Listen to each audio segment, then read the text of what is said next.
everyone, and welcome to episode 66. This is session 4, Walking in the Garden. This is session 4 of the Union Conference with Ty Nicole Carter. They're going to get into their journey, their struggles, the faithfulness of God, and watching God literally restore things in their marriage and in their lives to His plan, not just their plan. We're going to get to this, and we'll see you in just a minute. All right. Well, when they, like Shaun was saying, like when they first said, "Hey, we want you to speak of this," I said, "Yeah, I think we can do that." And Nicole's like, "No." I said, "No, it'll be fine." She's like, "No." She's like, "I will do whatever I can to not have to be up there." I said, "I will make myself sick." And so it took a lot of praying and walking that out for her to be like, "Okay, I'll do it, but I'm not real happy about it." And then it got to where she's like, "Okay, we can do this." And so, just like everything, it's walking it out and just getting started. And so, to get started, this morning when I was praying, God just gave me a couple scriptures, and He said, "Let's start off with the Word, because our marriage should start with God, and we should have God in every part of our marriage." And so, the first one is James 1:2-4. It said, "When troubles of any kind come your way, consider it an opportunity for great joy. For you know that when your faith is tested, your endurance has a chance to grow. So let it grow, for when your endurance is fully developed, you will be perfect and complete, needing nothing." And the other one was 1 Peter 6:7. It said, "So be truly glad. There is wonderful joy ahead, even though you must endure many trials for a little while. These trials will show that your faith is genuine. It is being tested as fire tests and purifies gold, though your faith is far more precious than mere gold. So when your faith remains strong through many trials, it will bring you much praise and glory and honor on the day that Jesus is revealed to the world." And, for what we're talking about, it's like walking through everything. I felt like those are just really stood out because, we have trials that we face every day, and it's how we go through those trials, and it's what makes the difference, because we can let that wedge get between us and really just divide us. Or when you first get married, that wedge can get pretty deep before you're like, "Hey, we need to do something about it." Whereas now you can start feeling that wedge sooner and be like, "Hey, we need to get rid of this thing before it divides us." And then before we start, let's pray real quick, and then we'll dive into it. And Lord God, thank you for allowing us to speak here tonight. Thank you for your goodness. Thank you for your love and your faithfulness. We speak life into every marriage here. No matter how good or bad things are right now, we speak more of you into every marriage. I pray we allow you into every aspect of our marriage. Let us hold nothing back. I pray that everyone here realizes how important marriage is to you and that we don't take our marriages lightly. We give you full control tonight over our marriage, Lord God. Thank you for walking with us through it all. Thank you for holding us when we need held and for never letting us feel alone. I thank you for everyone here tonight that is here because they want a better marriage, no matter what stage they're in. We just thank you, Lord, and we just can't ever thank you enough. Amen. Okay, so this is a little terrifying.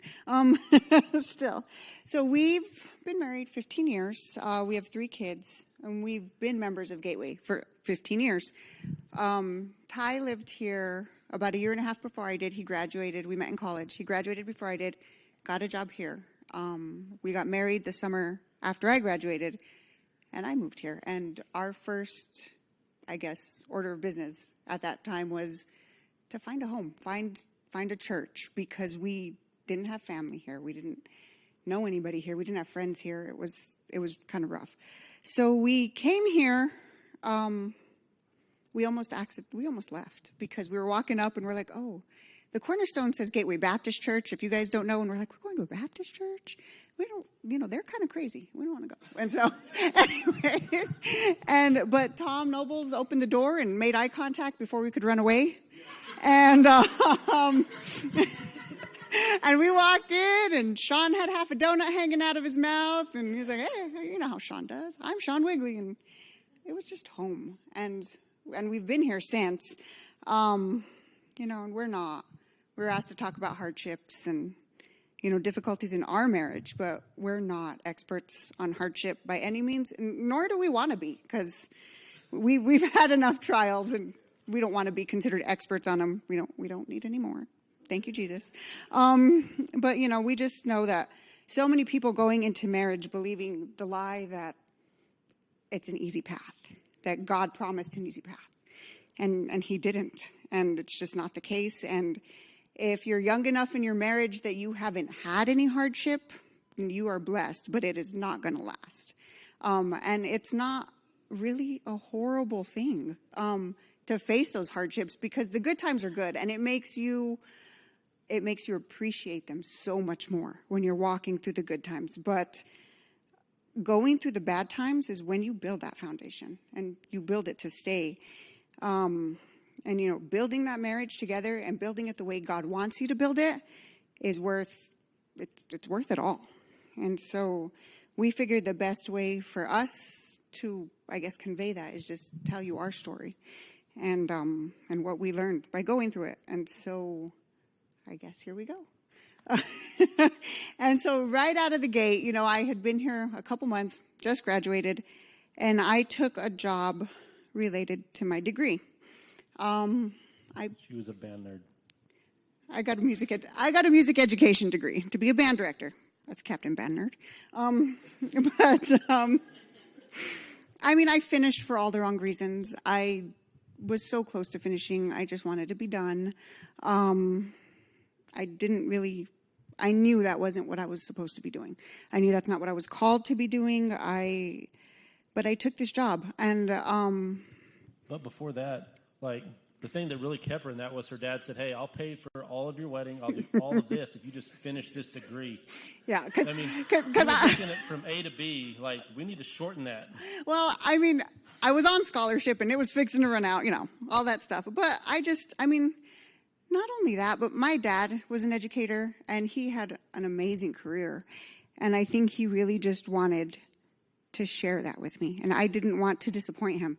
And so I finished that degree pretty much for him. I took this job, and after a couple months, I hated it so much that I couldn't get up in the morning. I couldn't do it, and it was hard. And it was hard to go to work and come home and just dislike being there. And the kids were great. It's a good job. It just wasn't for me. And 2 months into a marriage, I'm bringing all of this home. And finally, one day, they were a little late getting the contracts out that year, and there were things going on. And when they're like, "Hey, we have your contract. You need to come and sign it." I was like, I'm just going to take my things and go. And that was hard because I had put all this time into it. And if I could make a living playing, I would do that. But teaching was not for me, and it wasn't what I wanted to do. And I remember calling my mom, and I was so upset. More because I just didn't want to disappoint my dad. And it was hard. I can't even get through this. How am I going to get through the rest of it?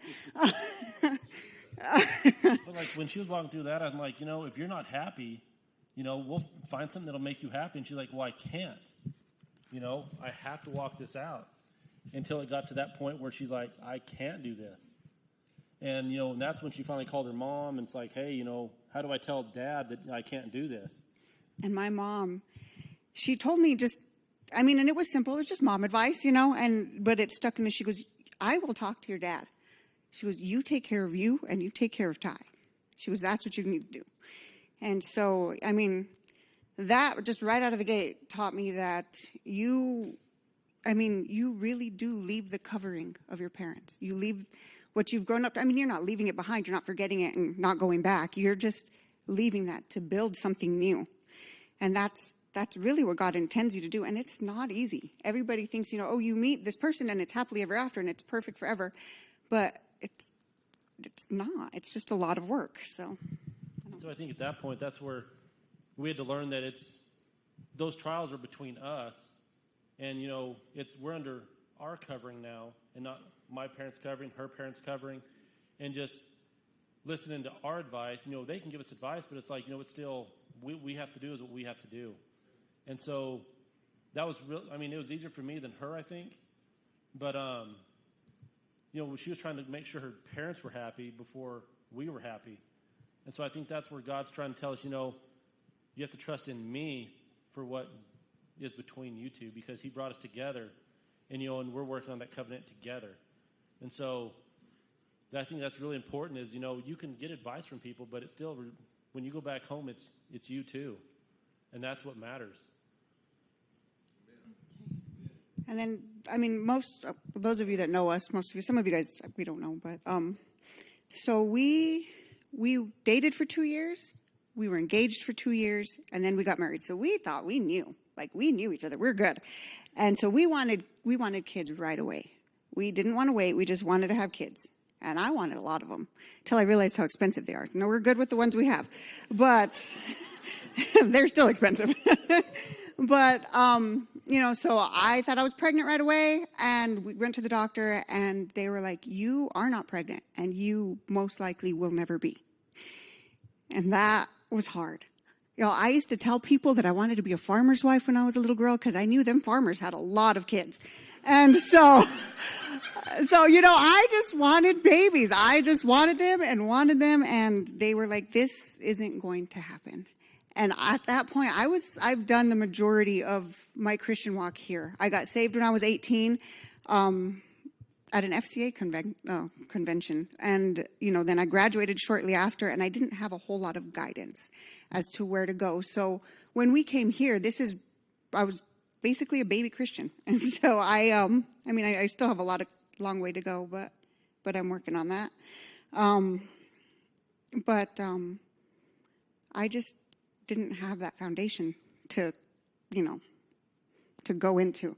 So instead, I just got angry, and I stopped praying. I kind of stopped seeking God, and Ty was like, we can't do that. We can't go down that road. And so I let him pretty much take over on that part, and I was just so mad I couldn't see past how God could put that desire in my heart and then not give it to me.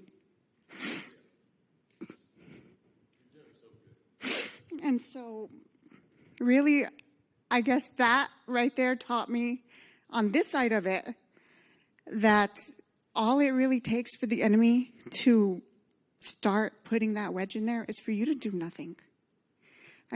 That's pretty much what I did. I just laid back and let Ty take over that part.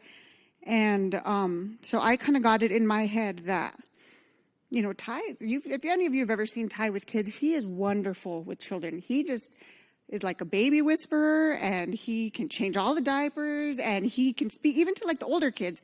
He's just good with children. And I saw that, and so I got it in my head that I would let him go. And I told him, I came to him, and I was serious, and I thought I was doing the right thing. And I told him, you can go. I'm like, I will sign the papers. I will do whatever you want, because you are far too good of a person to not have kids.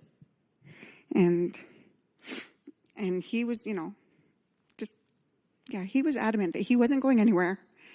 And he prayed, and, it took a lot for us to just slowly come around, and for me to just start believing and start trusting. And this church, this home, you guys are family. And you guys, we were built up, we were prophesied over, and it took a lot to start building that foundation and working it up. And who you surround yourself with in your marriage, on your own, your friends, it's important, and it matters, because who you surround yourself with, you kind of start to become like them. And, you pick up these characteristics, and we just started praying, and we just started believing. And, we ended up building a nursery even, not knowing if it would ever be filled. And so, And I think the big thing on my side is, even though she wasn't really wanting to believe and she was wanting to pray, every night I'd just lay my hands on her belly and just pray for life. And that's hard, because we waited 2 years. It wasn't as long as Caleb and Grace, but it's hard when you're walking down those roads. And you're like, God, where are you? And sometimes he answers, sometimes he doesn't. But, we got to trust in God for every step we take. And that's what was really hard for those 2 years. And so we had Samuel, and Samuel was born, and he's awesome. He's He's crazy. All our kids are just a little, but they come by it honestly. But it's crazy because we got pregnant the month before. The doctor was like, we can try this and this and this for so long, and then we're going to start fertility treatments, and we're going to see what we can do. I think that's right. When Shaun was up here one day, and he's like, I see the color of the blanket of the baby you're holding. And it was like right after that, and that was huge. Yeah, and after we had Samuel, we thought, okay, well, one kid is good and two is better. And so let's have another one. So Samuel wasn't a year old yet, I don't think. Or was he? No, he was a year, huh? He was close. Anyway. And I got pregnant again, and it was fast. And we're like, okay, well, God healed me, and he did it good because this didn't take long. This was, And so we were super excited. It was like the first time we told everybody we were excited. We were, building this nest for a second child. And we just rushed head on into it. And we lost that one. We got about 18 weeks along, and I don't know what happened. There was different things going on, and that's, people say, you hear people say, it's not a big deal. You didn't know this child. It was a big deal. It's still a big deal. People talk about, who's the first person you're going to see, and who's this, and who's, when you get to heaven, I want to meet my baby, y'all. That was hard, but learning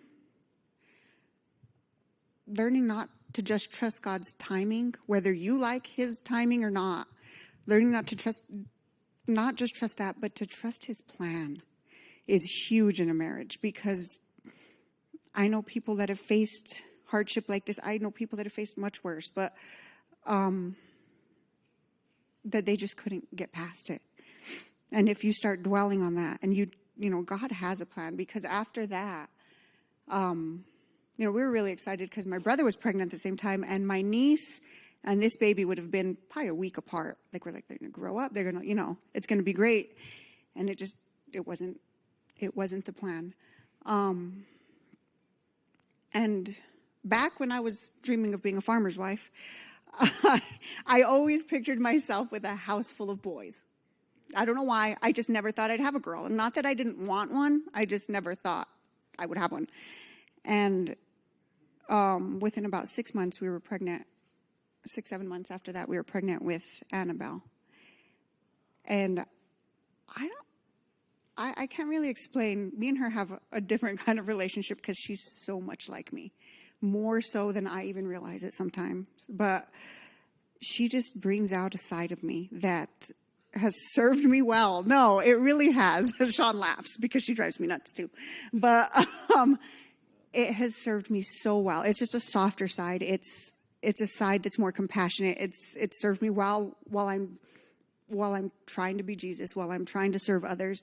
It served me well in my Christian walk. It's just different. And I don't know that I would have ever found that otherwise, because Aria doesn't bring that out. She just doesn't.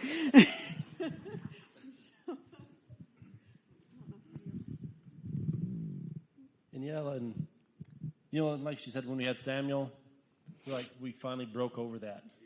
And then we had that loss. And so you're like, well, is it going to happen again, or where is God taking us through this? And like she said, when we had Annabelle, we had that excitement again. And then when we found out it was a girl, she's like, it's a girl. I'm like, well, we have a boy, we have a girl. This is good. I'm like, whatever it is, because I never liked finding out. So like with Samuel, we didn't crazy. Find out. And she's like, we have to. And it drove her nuts the whole time. But it was really great because, he was butt first, folded in half. And so she had to have a C-section. And so as soon as they pull him out, they're like, here it is. But they wouldn't say, because we'd already said, hey, we want to see first before you guys say, hey, it's a boy, it's a girl. And so, Samuel comes out, I'm like, it's a Samuel. And so that was a really special moment. And so having Annabelle, I was like, hey, we're good. We have a boy, we have a girl, but our number was always 3, and so we went through that long period where we're like, hey, we can afford these 2. And we know we can afford these 2. Barely, but we can afford them. But, we still didn't feel like it was finished. And she's 7 years behind Annabelle, and so it's like you have to relearn everything all over again at that point. Because you're like, it's been so long since you've changed diapers, you staying up at night and feeding babies, and man. But let's see.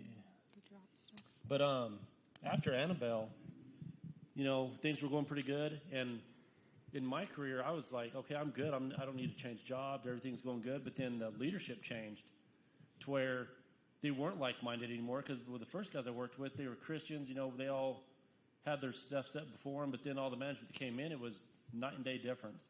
And these guys were in there trying to just shake things up, change things, because none of us that were there were people they wanted in place.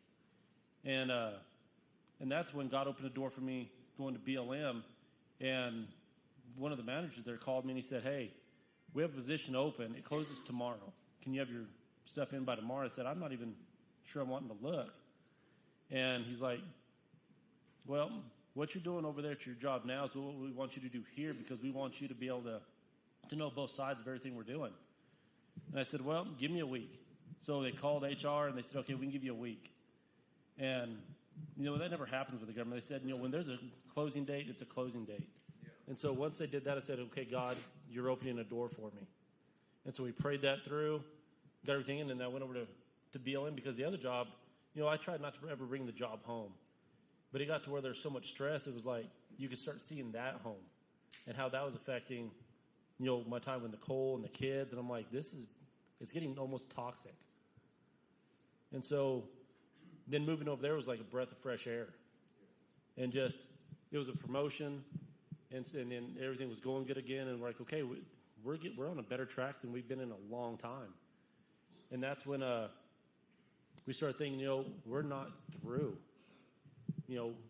There's still that third one that we've been praying for years, but we just didn't know if it was going to happen. But we're like, if it's going to happen, it's going to happen now, because 7 years is a big split. But we're like, it's going to get harder and harder. Where we don't want Samuel graduating college and us having a new baby. Well, Ty was worried about looking like a grandpa at his last kid's graduation. No, but watching Ty walk through the struggles with his job, because he loved his job, his first job here, until it just started changing and everything kind of fell down around him. It's hard to see your spouse come home just defeated. And that taught me that the spiritual head of a household is a real thing. It has to be given the respect it deserves. It has to be given the attention it deserves. When his work life was in chaos and he started bringing that home, our home life picked up a little bit of chaos in all of that. And I felt it. The kids definitely felt it. And there was nothing I could do to help but pray. And the job he has now, he used to call them the dark side. I'm not going to lie. He was like, I can't go work for them. And I'm like, but at the right time and in God's way, he was able to do that. And he has thrived. But it was hard to see that, And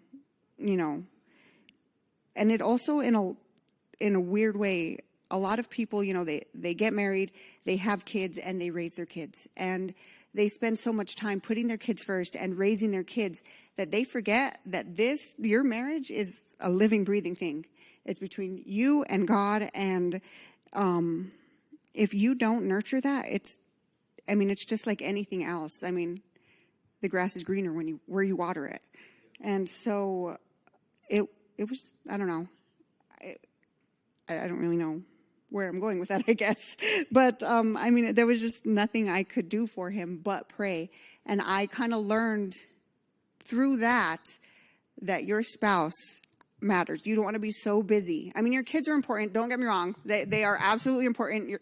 But you don't want to be so busy raising kids that when they grow up and they leave your nest, you are living with a stranger and you don't know them. And that's why so many people just throw in the towel, because because they grow up and realize that they're living with a stranger. And we absolutely didn't want that. And so we pulled together. Ty got this new job, and he has thrived. And it's been so good for him. It's been so good for us.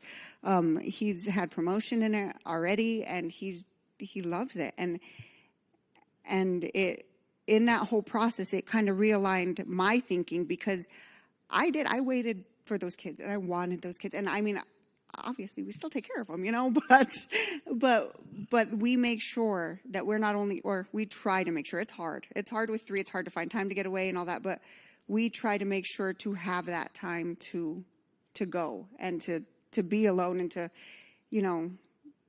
to make sure that we're taken care of as a couple too. And so, I mean, and it's not as often as we want it to be. And that's probably something we need to work on more, is just trying to say, okay, we have to make this a routine and not just when we have the chance. Because you have to say, hey, we need to put this first. And whatever that takes, I mean, that's just something I think we're trying to grow into more and more. And it was easier when we just had the 2, because we're like, hey, we're to the point where they're a little more self-sufficient. I mean, you really can't just trust them alone all the time, but I mean, they were more self-sufficient to where, like, hey, we could leave these guys with somebody, and we're not worried about them trying to burn the house down. And unless it's Shaun. Then we had Arya, and I think she will try and burn the house down, but she's definitely, that third one is wild. No, but I mean, and walking through that stuff was kind of the hard stuff. Like I said, we are not experts on hardship. To some of you guys, I know some people have walked through much, much, much worse things. But for us, this was our hard. And, I mean, we're not the best. I mean, we're not the best with finances. That's a hardship. But I mean, looking back at the way I used to handle it, and I used to stress about it, like just for example, putting the kids at Gateway, it was never an option for us. There was no somewhere else. I mean, we joke about it sometimes, but there really is nowhere else that we want our kids. And we feel like God has done that. And there has been times that we don't know how we're going to pay tuition. We don't know how we're going to pay tuition and this bill. And, just the hard stuff. But looking at the way we used to do it compared to the way we do it now, we've gotten a lot better. But looking back, it was just all God's goodness and all God's provision. We never went without. Everything was always paid. Everything was always done on time, and it still is. And so we present that more as, this is what we have, God. Help us, use it. And he's never, ever failed us. And having Arya, of course, changed everything. Changed the whole family dynamic, because we're completely outnumbered now. But like even before we had Arya, we're like, we want another baby. We start trying again, and there's more issues. And we're like, God, I thought we were past these issues. We had these issues before Samuel. We had the stuff before Annabelle, and we thought we were good again. And that's when the doctor said, there's some issues here, and it may or may not happen. But the doctor at the time, he was really good, and he was more optimistic. He said, we can try this, and there's one procedure we had to go through. Mm-hmm. And then he said, hey, don't worry about trying for a few months, but after that, everything should be good. He said, if it's not, then there's other things we'll have to do. But just trusting in God, that was the only thing we had to do. And it was just, the hill wasn't as big as it used to be. Because like before Samuel, it was like we were looking at Everest. And then when we lost the baby and we're going for Annabelle, it was like another huge mountain in front of us, But when this happened, we're like, we're trusting God. And it wasn't so much the roller coaster anymore. It was leveling out. We're like, hey, we can trust God in this. We've trusted him for Annabelle. We trusted him for Samuel. And it's going to happen. And it did happen quick after that. And so it was just, and then we're like, hey, Nicole's like, same thing. She's like, we need boys. Girls are hard. I would have bet money this one was a boy. I would have, but I was wrong. No, but she's amazing. But, and even like, we were talking about hardships that we had, like, that are kind of similar, that kind of repeated themselves. Samuel had some pretty minor, I mean, it's never minor when it's your child, but had some pretty minor procedures when he was about 3 years old. And I was losing my mind. I remember crying to Linda Rapp, and I was bawling the day before she went and sat with us. It was an in and out thing. She came and sat with us at the hospital just to be there.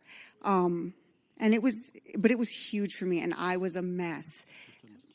Well, yeah, first time was 2, but because he had to have tubes because his tonsils. But that wasn't the one that bothered me. They thought the issue was his ears, but it ended up being his tonsils. And like you'd watch him sleep at night, his chest would just sink down because he couldn't get enough air because his tonsils were so big. But at the time, the doctor's like, he's 2. I don't want to take his tonsils. I mean, he's so little. So let's wait till 3. So, you know, you're walking through that whole thing for a whole year. Like, we got to get to this year. And so every night you're just praying over him like, hey, you know, God, you got to take care of him. Yeah. And it really did wreck me.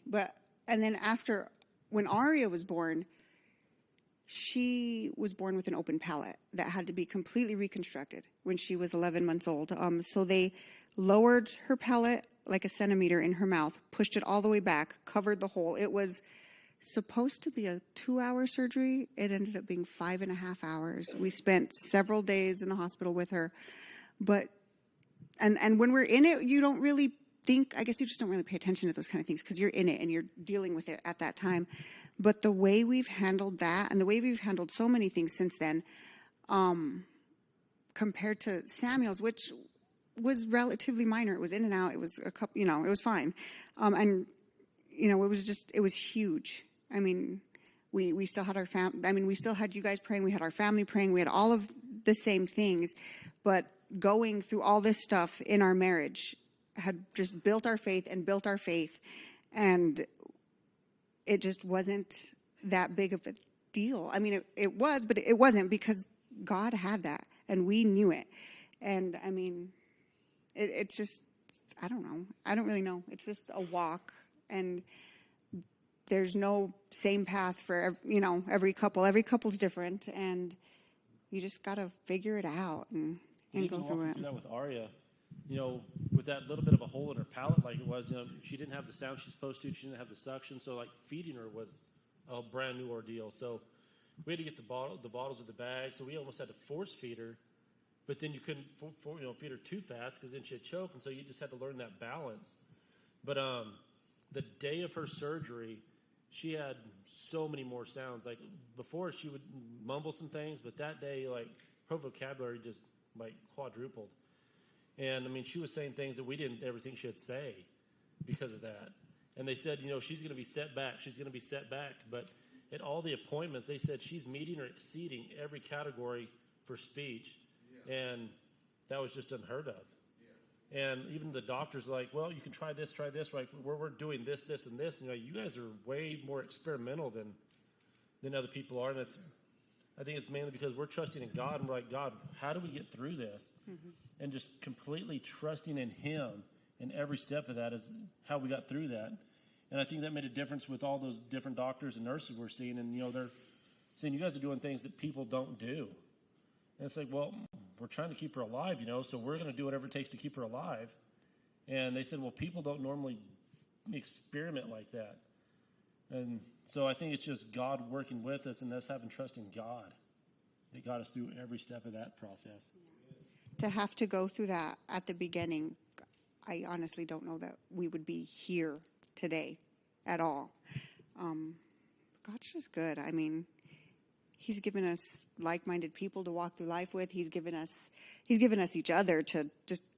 We're not the same person. We are completely different, and it just works. And we've learned to lean on each other, and and put Him first. And as we put God first, this just gets better. And then you just have to trust in the people that God puts beside you at that moment in time. Because every time we went through something, we had somebody that was close to us, holding us up, praying for us, and we knew that they were praying for us every step of the way. Yeah. And then God showed me something kind of interesting about just about how marriage is, and it's like an upside down tree. Because when you're dating and all that, you think you're just as close as you can be.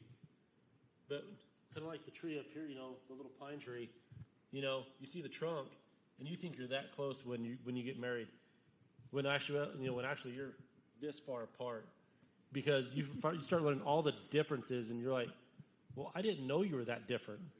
And so there's all those little things, but as you walk through it, you know, it's just like you're going to the top of the tree. You know, you're getting closer and closer and closer.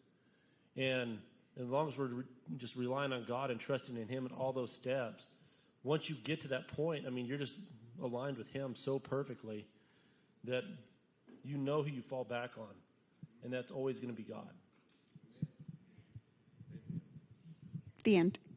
Welcome back to the podcast. We thank you for watching this session 4, Walking in the Garden. We hope you enjoyed Ty Nicole's testimony, them sharing from their heart, you know, their miscarriages, their losses, their gains, their miracles that God's done in their life, how God's literally birthed an entire family and changed generations in their life, and how God's faithfulness, we just saw God's faithfulness from beginning to end, walk through every single step where they learned to finish together. And we have personally, because they're good friends of ours, we have seen such a transformation and a journey in them, both physically, spiritually. We've just seen them bloom and blossom, and they're just tremendous people, some of our favorite people. And they just to see how much they've gained and grown as they've stayed the course, even when life was hard, even when there were opportunities to leave or get off the struggle bus, and they just said, man, we're going to stick it out.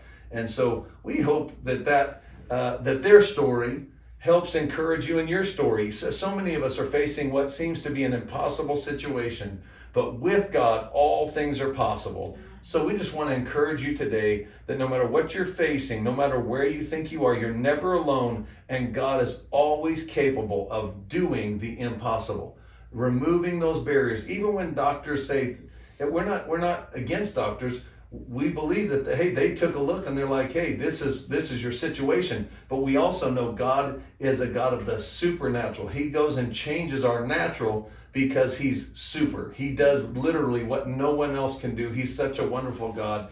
And so we thank you for coming on this journey today as we're woven together. Remember to like and subscribe, ring that bell. Please share this with somebody, maybe somebody that struggled in these similar areas, just to be an encouragement to them and let them know they're not alone. God bless you guys, and we'll see you next week.